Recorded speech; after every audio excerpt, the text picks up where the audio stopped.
Faut-il se promener entre la pantoufle et la bottine de travail? Bon, c'est une métaphore qui fait réfléchir, mais gardons nos lampes allumées.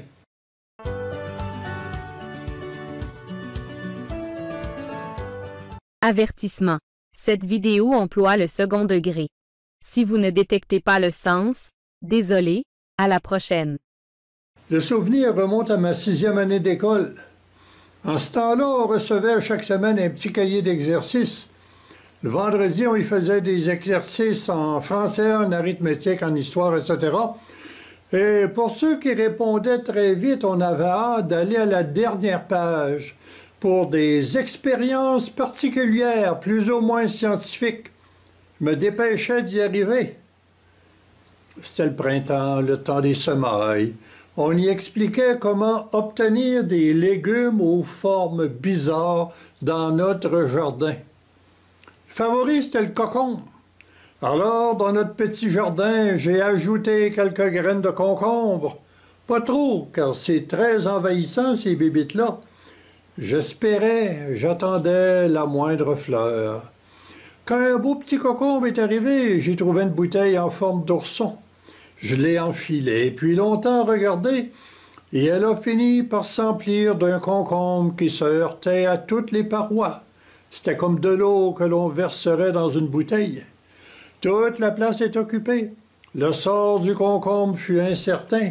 Il aurait fallu casser la bouteille, puis trouver un concombre avec des éclats de verre. Pour la métaphore, c'est un bon début. Ça se résume à dire « ça prend toute la place ». Un genre de liquéfaction devenue inutile. Un pied au repos tend à prendre toute la place, à se sentir confortable, mais non productif.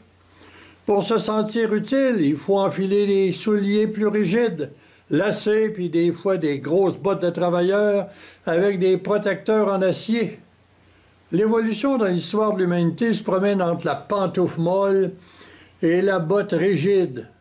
Donc, entre le tollbus semi-liquide et les réalisations bien construites.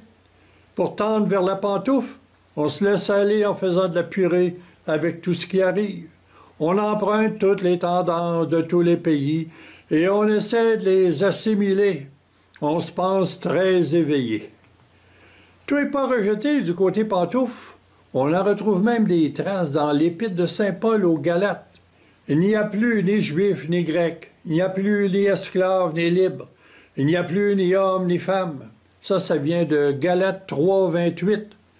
Et 1000 ans plus tard, saint Thomas a écrit « Quid recipitur ad modum recipientis recipitur ». Alors, en français ordinaire, ça veut dire « Tout ce qui est reçu selon le mode du récepteur ». Autrement dit, chacun entend en fonction de ce qu'il est. Pour sa part, la bottine de travail correspond à ce qui est construit, érigé, réglé, stable, en commençant par les territoires, les pays, les races, les religions et toutes les coutumes locales. C'est un travail d'entrepreneur et de gestionnaire. Être soi-même un peu pantoufle et un peu bottine de travail, c'est bien correct. D'ailleurs, les anciens répètent « in medio stat virtus ».